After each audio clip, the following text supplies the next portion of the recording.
همونجور که در جریان هستی، من غروب 27م توسط اداره اطلاعات و نیروی انتظامی بازداشت شدم. منو به دادستانی ملک شاهی بردن و اونجا اتهاماتی مطرح شد مبنی بر اینکه برگزاری جشن و چند نفر بودیم، چه جلساتی برگزار کردیم، آیا خانم ها هم، چندین خانم که با ما بودن اسمشون رو میخواستن، اسم مدیران رو میخواستن، تمام کارکنانی که توی این یک ساله جمع شده بودیم که جشن برگزار کنیم میخواستن که اون اسما رو بهشون ندادم. منو زندانی کردن. حدود 20 روز در زندان بودم که من 15 روز اول اعتصاب غذا کردم و بعد این که منو سند دادن به وثیقه اعتصاب غذا ما شکستم و در نهایت 18 فروردین از زندان آزاد شدم. یکی از شعرهای من گیر دادن که اون شعر در مورد قتل و خونریزی و خونخواهی کسانی بود که دارن زمین رو اداره میکنن. دیما همراه با تظاهرات مردمی که بود، من را به 18 اتهام بازداشت کردن که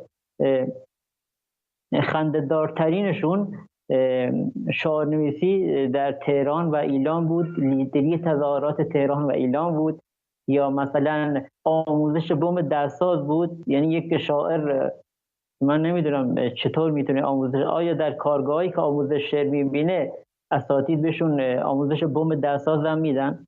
در نهایت بار اول حدود 15 روز زندانی بودم که اون بارم با وثیقه آزاد شدم.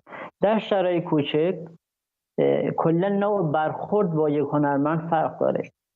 کلا صحبت شهر که میشه منظور کلا زبانها، گویشها و فرهنگها هست. شاید مثلا اگر در تهران یک شاعر یک جور شعر بگه برای مردم یا به علیه ظلم و ستم، یک نوع برخورد را داره. خب ولی اگر شاعری در سیستان یا در کردستان یا از عرب زبانهای عزیز یا ترک‌ها شعر بگن، به نوع دیگه. ایلام هم شهر بسیار کوچیکیه و شهر من ملک شاهی که در ایلام واقع شده خیلی کوچیک‌تره. بعد نوع برخوردها فرق میکنه، چون شهر کوچیکه همچین اتفاقایی زود بین مردم میگرده. بعد همین باعث میشه آنتن اطلاعاتی ها حساس بشه و زود برن سراغ فرد مورد نظر و هر جوری شده اونا رو کنترل کنن. مثلا در مورد خود من، خب اول از اقوام درجه یک استفاده کردن، بعد